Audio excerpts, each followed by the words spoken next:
When I was 12, my mom got too drunk and left me at the after-school program. I say it like it only happened once, but it was actually a pretty common thing until she finally sobered up the month I left for college. By the time I'm talking about, a gray day in October when I had just turned 12, always stood out to me.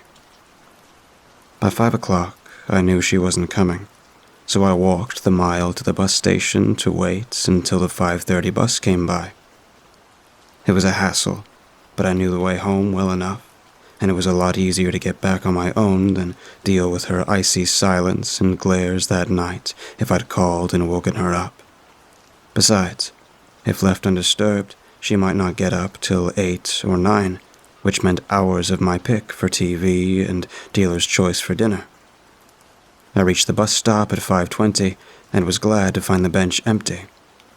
I wasn't too worried about strangers generally, but sometimes there were older kids looking to push someone around, or some homeless guy you had to keep an eye on the whole time, like he was a strange dog that might decide to bite. So having the bench all to myself was a relief. It's different than it's supposed to be. I jumped and looked towards the voice with widening eyes, surprised to find a middle-aged woman sitting next to me on the bench. I hadn't heard her come up at all, much less sit down, and when I jerked my head around, she didn't even seem to notice I was there. Dark, gray-streaked hair pulled back in a tight bun and lips drawn down in a quivering scowl. She was like a character from that old Ichabod Crane story. Not because she was dressed old-fashioned, because she wasn't, but more just the way she looked and carried herself, thin and gawky, fidgety and yet somehow dignified. She reminded me of a strange, out-of-place bird, as she stared out with an expression that was both blank and searching. I was about to look away and try to stay quiet when she rolled her large green eyes in my direction. "Can you tell me when it is?" Flinching slightly, I nodded, looking down at my digital wristwatch.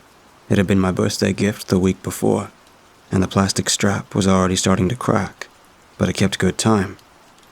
It's 5:24. Swallowing, I added, "ma'am" to the end, like an offering to some unknown god I wanted to pass on by without further incident or conversation. Instead of satisfying her, it just seems to agitate her farther. No, stupid boy. The date. What is the day, month, and year?" I glanced around as I studiously avoided reacting to her odd question. I'd seen this before. Some nutjob wanting someone to listen or maybe scream at, just looking for you to take a slight interest or trigger them in some inscrutable way. Still, she was staring at me, and she was an adult. I'd just answer her and then casually walk away a bit from the stop. I could always run back when the bus showed up. It's October 5th. Her eyes narrowed. "And year? What's the year?" I felt my cheeks flush. 1992. Gripping the straps of my boot bag like they were lifelines, I stood up from the bench and started heading over to the corner, not looking back or going too fast, wanting it to seem like I just remembered something I wanted to see or do, and not that I was trying to get away from anyone. Certainly not the crazy woman who didn't know what year it was. I made it to the corner before I gave in and glanced back. I was half afraid she'd been staring at me, or worse, following behind me. But to my surprise, she wasn't there at all. I glanced farther down the street and across to the other side, but there was no sight of the woman anywhere. This was at the edge of the suburbs, so there were a few houses around she could have gone behind. But why? I stuck to the corner for a couple more minutes, but she never came back, and when I saw my bus rounding the turn on the far end of the road, I made my way back to the stop. That was when I saw it. Lying on the bench, where the woman had been sitting, was a small blue pamphlet.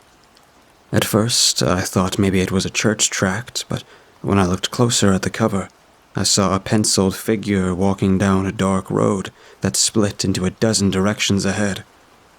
Below the drawing was a slash of red words that burned out from the indigo like a scar. Did you know time travel is both real and possible? I heard the bus hiss to a stop behind me. Taking a final glance around, I snatched up the pamphlet and ran onto the bus, showing the driver my pass, laminated by Mr. Friel at school when he saw how tattered it had become, and headed back to an empty seat to look over my prize. It was only a few pages long, and many of those pages were filled with abstract symbols and figures I didn't recognize then, and don't remember clearly now. But the text was clear, and I committed those words to heart. First because of their exotic flavor, and later as a touchstone to something miraculous during the days and years that followed, times when the weight of reality was rough-edged and heavy and gray. And when I sat back on that same bus stop bench almost 3 years ago, waiting for something, though I wasn't sure what, those words kept me company until I was no longer alone. Seize the hand of fate. The path of time travel isn't found through scientific mastery. It is a thread of perception, or a line of experiences your consciousness defines into a sequential order. The razor of human reason is far too blunt an instrument to fully understand it. And that, coupled with the inherent fallacies associated with time as a construct for the perception of reality, leads to one of the major obstacles most face when attempting time travel. It bleeds the vigor from those that attempt to manipulate it with quantum theory, wards you away with vague ideas of impending scorn or mockery if it's discussed seriously amongst most circles of discussion and schools of thought. Well, until you realize that all the tools you actually require, those you already possess. To finish your journey, you must simply know how to begin it. And it depends almost entirely on your ability to perceive the world, not as it appears, but as you wish it to be. Fiction or lunacy, you may ask? When it comes to this matter, friend, it is neither. Everything finishes as soon as it is properly begun, and you begin by understanding one maxim above all others. Time is a lie. The rest of the pages were filled with more drawings, but the only one I remembered clearly is a drawing of a blue chess piece. A knight, I think. A man stares at it, a thought bubble above his head saying, "I am in a place where that piece is red."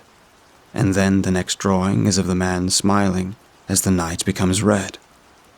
It sounds silly talking about it now, but the impression I got from all of it back then was that you could change time, or at least change what path of time you were on. If you could just find a particular thing, it could be anything, really, just something you could alter so completely in your mind that it changed in reality. Except it wasn't really it that changed. It was you. You traveled to another place, another timeline, where that reality you had pictured was for real. I spent hours trying to make it work as a kid. I'd pick out a poster on my wall, or the color of my pen, or the type of car that always sat across the street from our apartment building, and try to will some detail of it to change. It never worked, of course, but that never stopped me from trying, from always looking for that magic switch that could flip things from bad to good. Come to find out, the switch was just getting away from there. Not that I didn't have any problems or heartaches after I left home, but college showed me so many new ways of living, so many new friends and opportunities to learn and grow. Well, it may not have been a secret path to a different timeline, but it was good enough for me. And over the years, I've been fairly lucky. No big romances, but a few small ones, and I've never gone without work or fun for long. All things considered, this version of things has turned out okay for me. At least, I thought it had. On June 30th, 2018, I got a text message from a number I didn't recognize. It didn't say who it was, just simply this: "Go back to the bus stop. It's different than it's supposed to be." My heart leapt in my chest. I knew immediately what it was referring to, impossible as that seemed. I'd never told anyone about that day at the bus stop, never showed the pamphlet to anyone before it eventually got lost somewhere between moves over my early adult years. and normally I'd be 1,000 miles away from any shot of visiting the old spot, but not that week in June of 2018. That week, I was home, burying my mother. I thought of 100 reasons not to go, the chief among them being it was going to be some weird coincidence or a waste of time. Still, what were the odds of getting that exact message that was uniquely meaningful to me, especially when I happened to be back in town for the first time in years? And it wasn't a question of time. My flight back out wasn't until the following day, and I'd had all the memories and mourning and catching up I thought I could stand for one trip. So I went. The bus stop wasn't much different than it had been 25 years earlier. Someone had installed a new overhang that was maybe a little better at keeping rain off than the old one, and the neighborhood itself had grown up considerably since I'd stopped coming out that way for the after-school program at 14, but the benches were the same, I thought. Glancing around and seeing no one, I sat down in roughly the spot I'd been in the day where the woman had appeared and left the mysterious book behind. My pulse was up a little, some faint and prickly mix of fear and excitement riding in my blood. As I waited for a sign that this was something other than the diversion of a middle-aged man not wanting to spend more time around his old home than necessary, I saw no one out on the street, despite it being just after 5 on a weekday. Looking around, my eyes caught on a rust-red word scrawled onto the bench down from where I sat. Squinting, I read it out loud. What? Just that. Nothing else. And the writing seemed new enough that it was unlikely something more had been obliterated by time, the elements, or even waiting bus passengers, as the word what was in the middle of where someone would sit, and it seemed wholly intact. I stared at the word, trying to puzzle out what it meant, or if it had any meaning at all aside from being some kid's idea of cool graffiti. I wasn't even sure what it was written in. I thought it almost looked like fucking bitch.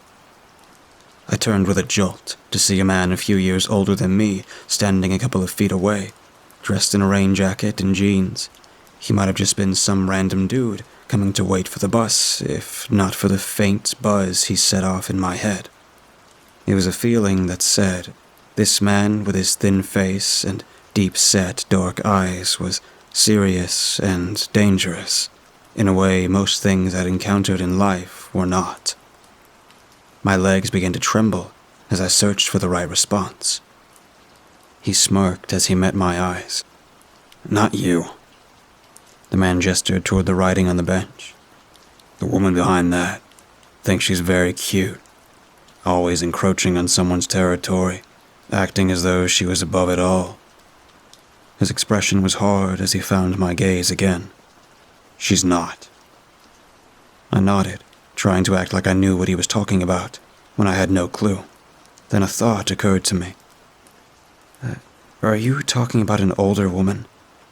She'd be, I don't know, maybe 65 or 70-something by now. When he just stared at me, I rambled on. I met someone like that when I was a kid, right here at this bus stop. His eyes widened as he let out a bray of laughter. Her? No, that's rich. She'd think that was funny, though. I frowned. Who? The woman I met here? The man nodded. Yeah, she's my mother. Her name's Rowena. Mine's Owen. I offered a weak smile. I see.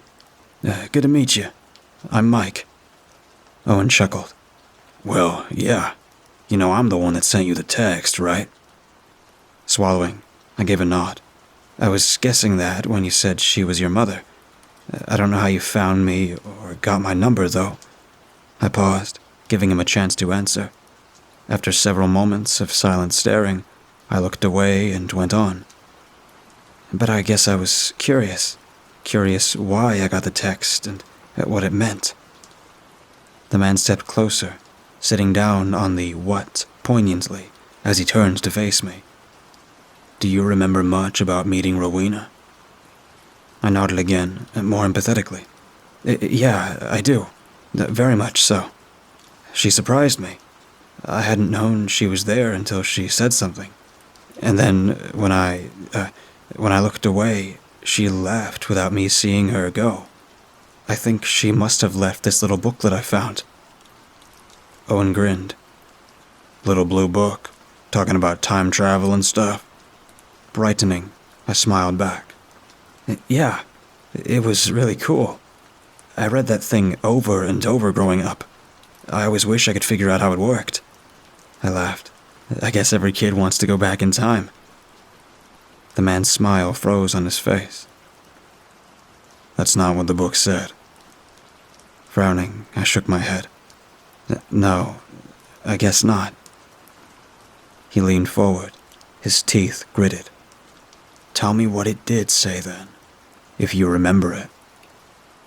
I felt heat flush my face as a mixture of embarrassment and anger bloomed in my chest. Who was this guy? And where did he get off, texting me, tricking me out here, and then giving me attitude about something that happened over 25 years earlier? I wanted to meet his eyes and tell him off, but I didn't quite dare to either. Instead, I just lowered my eyes and responded as calmly as I could manage. It was about changing your timeline. Like you imagine something is different until you wind up in the timeline where that difference is real. Owen was smiling again, and before I could react, he reached over and patted my shoulder. That's it, man. I couldn't have said it better myself. His smile widened as he went on. Did you ever try it? You know, to make it to another timeline? I felt myself relaxing a little. Yeah, a lot, actually. My life was kind of terrible growing up, and it was a cool way to daydream. I trailed off as he started laughing. What is it? Owen shook his head. It's just so funny. You were such a big deal to me at the time, and now I can see how small and unimportant you really are. His eyes widened. Not to me, you understand. You're still hugely important to me, but just generally. To imagine that I worried about it back then. I stared at him in confusion. Worried about what? What are you talking about? Snorting, he shook his head again and smiled ruefully. Killing you. That day on the bench, I was supposed to kill you. I had dreamed about it, you see. My family always dreams about the important kills, and I'd have a dream about you. I felt my legs tensing as I tried to judge the distance to my car, but then I felt a hard pressure on my thigh. Looking down, I saw a small knife tight against my inner thigh. When I looked up at Owen, any trace of humor or warmth was gone. I don't plan on killing you now, but I can adjust that plan if you decide to act stupid. So keep still while we have our nice little talk, okay? I gave a trembling nod, and apparently satisfied, Owen sat back with the knife in his lap. Good. Why? He nodded as he looked out at the empty street. That's not unreasonable. Letting out a small sigh, he went on. My family, going back quite a few years, is special. Part of a very old way of living. Call it a philosophy or a religion if you like, though I think it's something both simpler and more complex than either. Glancing at me, he smirked again. Most people are born like you, little more than cattle or sheep. You live small lives and die small deaths, usually with little impact on anything other than the couple of cows standing nearest to you. And even they start grazing around your body soon enough. I don't say this to be condescending, as I truly don't think you have a choice in the matter. It's simply your nature. Clearing his throat, he went on. Then you have the anomalies, the serial killers and mass murderers. Maybe some of them sense something of the truth, but most are just mistakes of nature. Mad animals with a drive to inflict pain because they feel so much themselves or because they can't feel any at all, and it drives them crazy. And then, there are us, something higher and better. We kill, not out of some warped desire or aberrant purpose, but as part of our journey of ascension towards a higher realm of existence. This may all sound crazy to you, and for that, I apologize. There's a part of me that realizes trying to explain this to you, to make you understand, is like trying to teach a dog how to do calculus or compose a sonnet. But I do feel compelled to try out of some strange respect for you, or at least what you meant to me, and perhaps to honor my mother's memory now better than I did when I was young. Sucking in a shaky breath, I shrugged. Tell me what you need to. I'll listen and try to understand. Just please don't kill me. Worried I wasn't responding enough to what he was saying, I threw in. How does this honor your mom's memory? Was she like you? The corner of Owen's mouth ticked up as he watched me. Oh yes, she was quite wonderful, always so clever and full of life and mischief. He gestured in my direction. The time travel pamphlet, for instance, that was taken from some of her things. At one time it had been used as a talisman, a means of safe travel in the territory of another. Leaning forward, he tapped below his eye. We can often sense others of our kind, but not always, and that by itself is not a guarantee of anything. But there are talismans, coded books and symbols, behaviors and phrases and acts that can, to those that know, act like a secret handshake, a way of saying we share the same way of living and walk the same path, at least for a while. He let out a small laugh. Mother's way was to make curiosities, obscure figurines engraved with the right markings or coded messages hidden in what appeared to be secret knowledge or forbidden ritual. I always thought her time travel pamphlet was silly when I was growing up, but after I lost her, I appreciated it more. She always had quite a sense of humor. Wiping away at the corner of his eye, he went on. So I decided to honor her that day by carrying the booklet with me. And when I realized I couldn't kill you, I left it behind on impulse. He leaned forward again and squeezed my arm. I was so happy when I saw you had picked it up, and it thrills me that you treasured it as well.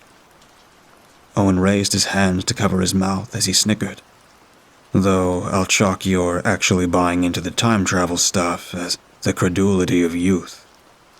I blinked as I tried to order everything he was saying in my mind.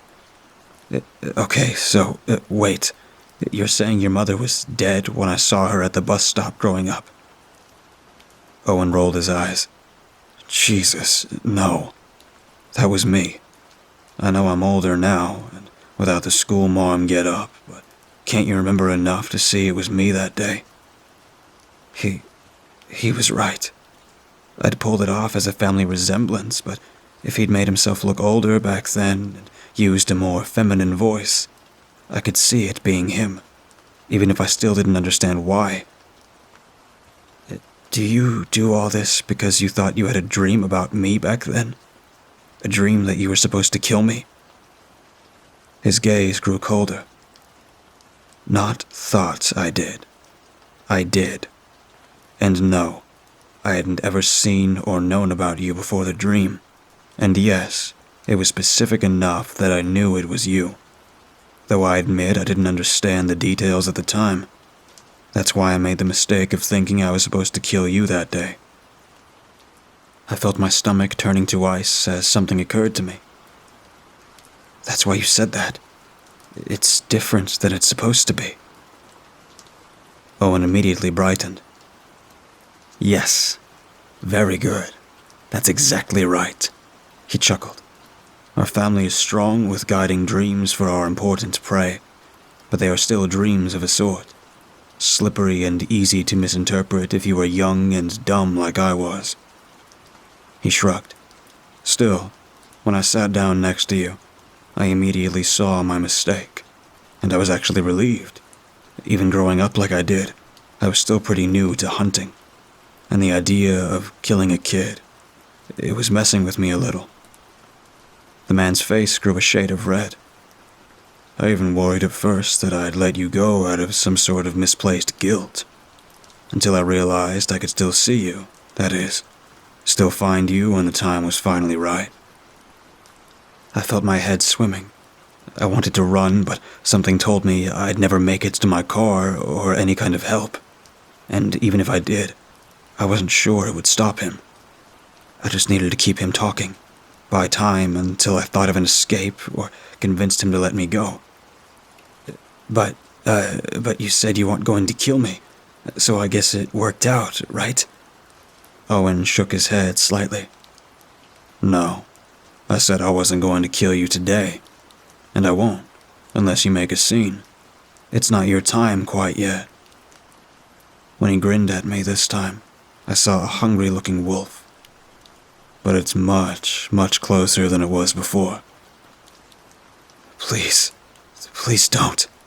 Just let me go and forget about me. The man folded up the knife and slipped it into his pocket as he studied me. Don't ruin this with begging. I found you quite likable, all things considered, and I'm glad I decided to share this with you. Yes, it will make you dread and worry until the day comes, but maybe it'll also help you understand that it's a worthwhile sacrifice you're going to be making. I can feel apotheosis, or at least epiphany, in your blood, and I promise not to waste it.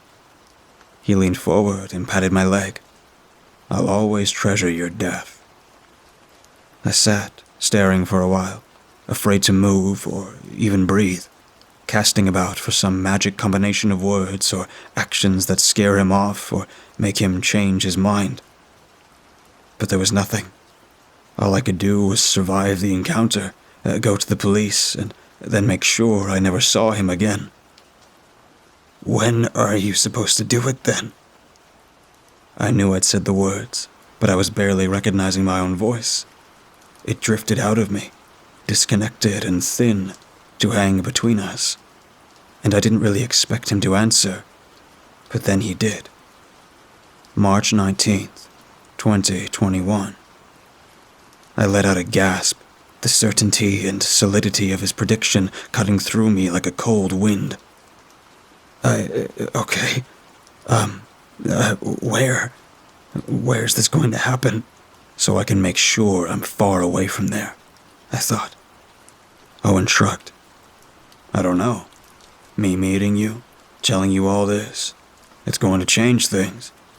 You'll try to get help, get me arrested or something.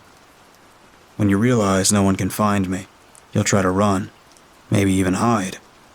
He sighed softly.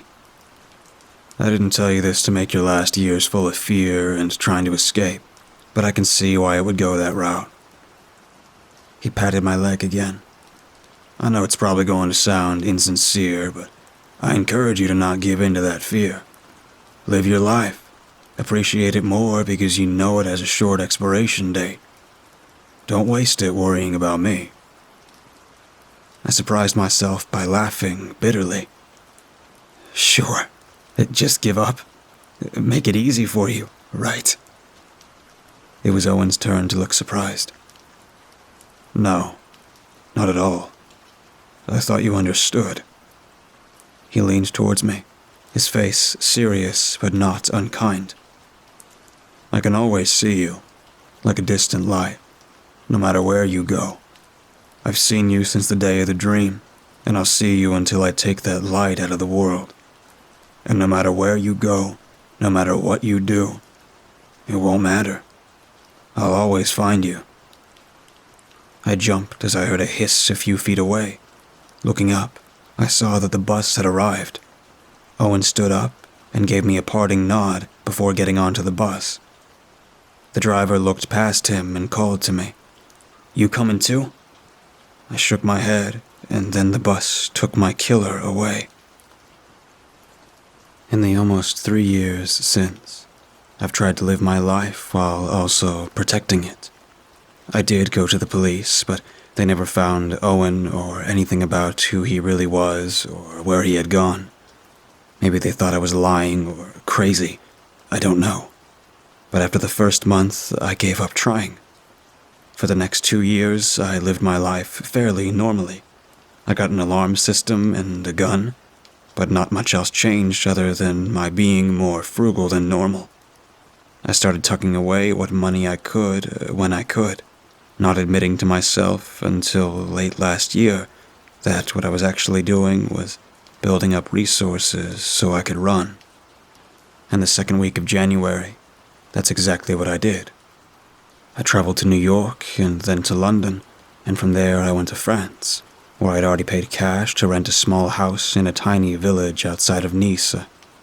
I didn't speak a word of French before December, and I'd never really wanted to go there, but I thought that made it a better spot than somewhere I might have talked openly about or searched on the internet before. As it turned out, the town was beautiful, and the people were very warm and friendly. And by last month, I could stumble along enough in their natural tongue to keep most of them from having to revert to English out of pity. My life here is a good life that I am coming to not only appreciate, but truly love. I had planned on going back at the end of my lease, but the more time that passes, the more I begin to wonder if I'll ever leave at all, especially after today. This morning, I was walking out past the edge of town where I saw a figure standing under a distant tree. It was far enough that I couldn't be sure, but it looked like an old woman in a long, dark blue dress, her head wrapped in a thick gray shawl. An old woman, or someone wanting to appear as one. I tried to act casual, not glancing in the direction again until I was close enough to get a better look. But then, when I did, they were gone. I told myself it was nothing, my mind playing tricks on me, as I got only 2 days from the date of Owen's promise. I'd spent a lot of time in the past couple of years learning to control my fear, and by the time I reached the house, I was almost at peace again. That's when I stepped inside and found the gift waiting for me on the kitchen counter. It was a wooden chess piece, a knight. Originally, it had been a deep blue, but you could hardly tell it now, hidden as it was under the new layer of paint still drying across most of the horse's head and neck, the color vivid against the pale countertop. A deep and dark shade of red.